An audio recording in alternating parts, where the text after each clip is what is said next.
Hi. ஐடிக்குள்ள enter ஆகுறது அப்படிங்கிறது வந்து நிறைய பேத்துக்கு ஒரு ட்ரீமாவே இருக்கு. ஐடி ஜாப் தான் வந்து நிறைய பேத்துக்கு இப்போ ட்ரீம் ஜாப்பா இருக்கு. ஸோ என்னை பொறுத்த வரைக்கும் பார்த்தீங்கன்னா, மற்ற ஜாப் எல்லாம் என்ட்ரு ஆகிறத விட ஐடியில் என்ட்ரு ஆகுறது ரொம்பவே ஈஸி. இப்போ கம்பேர்ட் டு கவர்மெண்ட் ஜாப்ஸ் எல்லாம் பார்த்தீங்கன்னா ரொம்ப டஃப். 2 to 3 years அதுக்கு மேலே கூட படிக்கிற மாதிரி இருக்கும். பட் ஐடியில் வந்து ஈஸியாக நான் படிச்சோடனே ஒரு வேலைக்கு போயிடணும் அப்படின்னா, ஐடியில் வந்து ஒரு ஃப்ரெஷராக ஸ்கில் ரொம்ப கம்மியாக இருந்தாலும், அதாவது ஒரு பேசிக் கம்யூனிகேஷன் ஸ்கில் இருந்தால் கூட ஈஸியாக என்ட்ரு ஆயிடலாம். அதாவது காலேஜ் பிளேஸ்மெண்ட்டை யூஸ் பண்ணி நம்ம ஈஸியாகவே உள்ளே போயிடலாம். ஸோ நான் எப்படி ஒரு ஃப்ரெஷராக ஐடிக்குள்ளே வந்தேன், எக்ஸாம்பிள் எப்படி ப்ரிப்பேர் பண்ணேன், எந்தெந்த வெப்சைட்ஸு புக்ஸ் எல்லாம் ரெஃபர் பண்ணி படித்தேன் அப்படிங்கிறத கம்ப்ளீட் ப்ராசஸை நம்ம இந்த வீடியோவில் பார்க்கலாம். ஸோ நான் பார்த்தீங்கன்னா பிஎஸ்சி ஃபிசிக்ஸ் படிச்சிருந்தேன். அப்போ கோடிங் நாலேஜ்லாம் வந்து பெருசாக தெரியாது. லாஸ்ட் செமஸ்டரில் மட்டும் சி ப்ரோக்ராம் சொல்லி கொடுத்துருந்தாங்க. நான் பாஸ் அவுட் ஆகிட்டு பார்த்தீங்கன்னா 1 இயர் பேங்க் எக்ஸாமுக்காக தான் படிச்சுட்டு இருந்தேன். அது பார்த்தீங்கன்னா ப்ரிலிம்ஸ் கிளியர் பண்ணிடுவேன், மெயின்ஸுக்கு போயிடுவேன், அந்த ரேஞ்சில் இருந்துட்டு இருந்தேன். அப்போதான் பார்த்தீங்கன்னா எனக்கு ஒரு இன்ஜினியரிங் ஃப்ரெண்ட் இருந்தாங்க. அவங்க வந்து ஐடிக்கு அப்ளை பண்ணிட்டு இருந்தாங்க.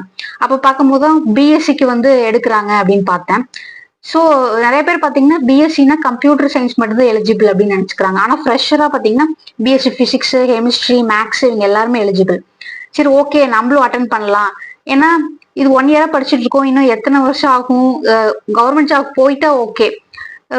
ஐடில வந்து நீங்க பாஸ் அவுட் ஆனதும் 2 இயர்ஸ்க்குள்ள உள்ள போயிட்டாதான் உண்டு. மறுபடியும் ஐடிக்குள்ள வர்றது அப்படிங்கிறது ரொம்ப சிரமமாயிரும். ப்ரெஷரா மறுபடியும் கோர்ஸ் பண்ணி உள்ள வர்றதுக்கு ரொம்ப டிஃபிகல்ட் ஆயிரும். ஸோ ஓகே, இது நம்ம அட்டன் பண்ணிடலாம் அப்படின்னு சொல்லி நான் அட்டன் பண்ணிட்டேன். ஸோ நான் பார்த்தீங்கன்னா பிஎஸ்சிக்கு எலிஜிபிள் அப்படின்னு வந்த கம்பெனி எல்லாத்துக்கும் அட்டன் பண்ணிட்டு இருந்தேன். கிட்டத்தட்ட பார்த்தீங்கன்னா ஒரு 4 to 5 கம்பெனிஸ் கிட்ட செலக்ட் ஆயிட்டேன்.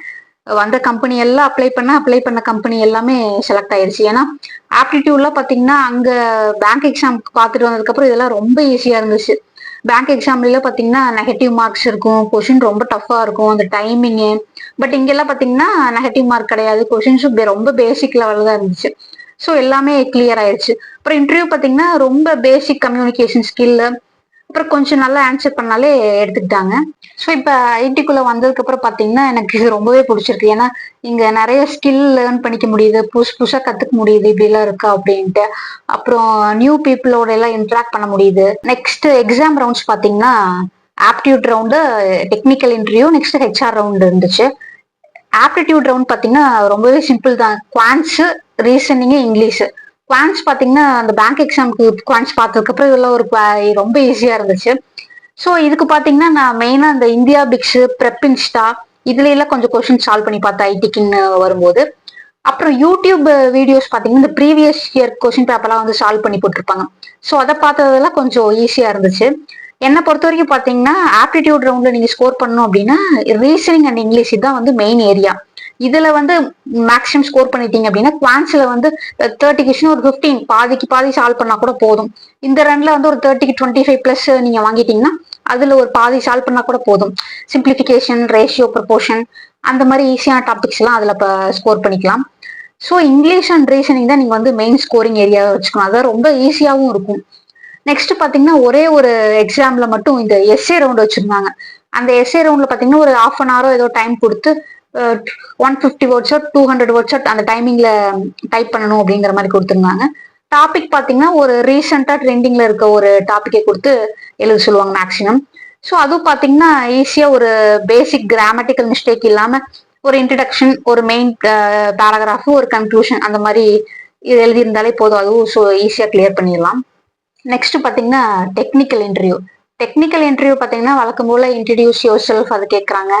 அப்புறம் பாத்தீங்கன்னா ரெஸ்யூம்ல இருந்து தான் மேக்ஸிமம் கேட்டிருந்தாங்க. எனக்கு ரெஸ்யூம்ல அப்போதைக்கு வந்து எனக்கு சி ப்ரோக்ராம் மட்டும்தான் தெரியும். ஸோ சி ப்ரோக்ராம் போட்டிருந்தேன், அதுல இருந்து தான் மேக்ஸிமம் கொஸ்டின் வந்துச்சு. அதாவது பாத்தீங்கன்னா இப்போ வெப்சைட்ல போயிட்டு top 50 interview questions for C அப்படின்னு போட்டீங்கன்னா வரும்ல, அந்த கொஸ்டின்ல இருந்து தான் மேக்ஸிமம் கேட்ட மாதிரி இருந்துச்சு. ஆனா ஒரு கம்பெனியில மட்டும் டிஃப்ரெண்டா பிசிக்ஸ்ல இருந்து ஃபுல் அண்ட் ஃபுல் பிசிக்ஸ்ல இருந்து கேட்டிருந்தாங்க. அது நான் பிஎஸ்சி பிசிக்ஸ்ங்கிறனால ஒருவேளை அதுல இருந்து கேட்டாங்களான் ஃப்ரெஷருங்கிறனால அப்படி கேட்டிருக்காங்க. பட் அதையும் எப்படியும் மேனேஜ் பண்ணி கிளியர் பண்ணியாச்சு. மேக்ஸிமம் பாத்தீங்கன்னா இந்த இன்டர்வியூல வந்து நமக்கு ஆன்சர் தெரியல அப்படின்னா சார் ஐ டோன்ட் நோ, இதில் அப்டேட் அந்த மாதிரி நம்ம சொல்லிக்கலாம். அது தப்பா ஆன்சர் சொல்லி அதை நம்ம கன்ஃபியூஸ் பண்ணிட்டு இருக்கிறத விட இல்லை எனக்கு தெரியல நான் அப்டேட் பண்ணிக்கிறேன் அப்படின்னு சொல்றதா வந்து நல்லா ப்ராக்டிஸா இருக்கும். நெக்ஸ்ட் பாத்தீங்கன்னா ஹெச்ஆர் ரவுண்டு. ஹெச்ஆர் ரவுண்டு இருக்குல்லே ரொம்ப ஈஸியான ரவுண்டு. அதில் பார்த்தீங்கன்னா ரொட்டேஷனல் ஷிஃப்ட்ல ஒர்க் பண்றதுக்கு ரெடியா, ரீலொகேஷனுக்கு ரெடியா, இந்த மாதிரி தான் பேசிக் கொஷின்ஸ் தான் கேட்டாங்க. எல்லாத்துக்குமே எஸ் எஸ் அப்படின்னு சொன்னா வேலை முடிஞ்சுது.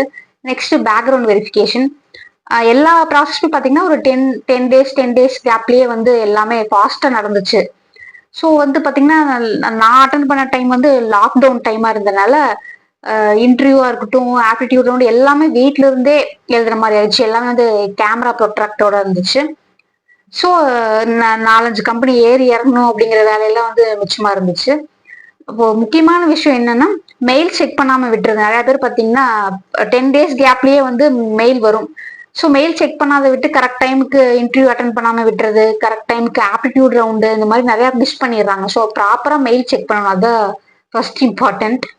ஓகே, நெக்ஸ்ட் வீடியோல வந்து நான் வந்து என்னுடைய ட்ரைனிங் எப்படி இருந்துச்சு, ரோல்ஸ், ரெஸ்பான்சிபிலிட்டி, சேலரி, ஒரு ஃப்ரெஷரா நீங்க என்டர் ஆகணும் அப்படின்னா எப்படிலாம் ப்ரிப்பேர் பண்ணலாம், வெப்சைட்ஸ் எப்படி ரெஃபர் பண்ணி படிக்கலாம், இன்டர்வியூக்கு எப்படி ப்ரிப்பேர் பண்றது அப்படிங்கறத வந்து நம்ம நெக்ஸ்ட் வீடியோல பார்க்கலாம். பாய்.